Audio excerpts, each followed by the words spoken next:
ఇప్పుడు ఏ ఊర్లో ఉంది? ఇప్పుడు మరియమ్మ ఏ ఊర్లో ఉంది చెప్పండి? యూసెఫ్ మరియమ్మ ఏ ఊర్లో ఉన్నారు?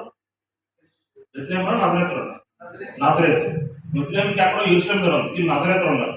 అప్పుడు దూత ఎప్పుడైతే మరియం చెప్పాడో, ఓకే, అప్పుడు వెంటనే మరియం డౌట్ ఏం రావాలంటే, అదేంటి దూత మరి మీకాలో రాసింది కదా, మీకా ఏం రాసింది? బెత్లెహేము యోదయ బెత్లెహేమ, నువ్వు అల్పమైన దానం కావు, నన్ను పరిపాలించేవాడు నీలో నుండి వచ్చును. ఆ డౌట్ రావాల్సింది, కానీ మరియమ్మ గారికి ఆ డౌట్ రాలేదు. ఈ డౌట్ వచ్చింది.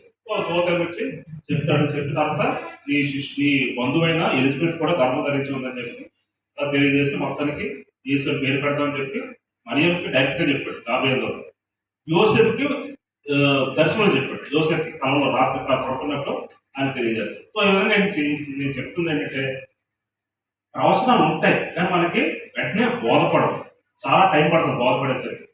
అన్న తెలియక యేసు ప్రభు ఎరుసలేముకి వచ్చాడు, ఊరేగించారు. ఎరుసలేము దేని మీద ఊరేగించారు? ఒక గాడి మీద ఊరేగించారు. అప్పుడు జరుగుతుంది. వీళ్ళు కూడా హోసన్న పాటలు పాడారు, చూపించారు. కానీ ఎలాగలేదు, ఎందుకంటే జకర్యాలోనే ముందే రాయబడి ఉంది. రాయబడి ఉంది కదా, జకర్యా ప్రవక్త ద్వారా రాయబడి. నేను చనిపోయి లేచాక అప్పుడు వాళ్ళకి అర్థమైంది, అయ్యో ఇక్కడ రాయబడి ఉంది, జరిగింది. ఆ ప్రతి కూడా నేను 3వ దినం లెగుస్తానని చెప్పాడు. లెగిసి అర్థం కాదు, చనిపోవడం ఏంటి, ఎగడం ఏంటి, అర్థం కాలేదు. అర్థం కాక నిజంగా సిలువైపోయిన సమాధానం పెడితే వీళ్ళంతా బయటకు కాకుండా పెడితే కానీ ఇది 3వ రోజు లెగుస్తాడు అని చెప్పి వీళ్ళకి నమ్మకం లేదు.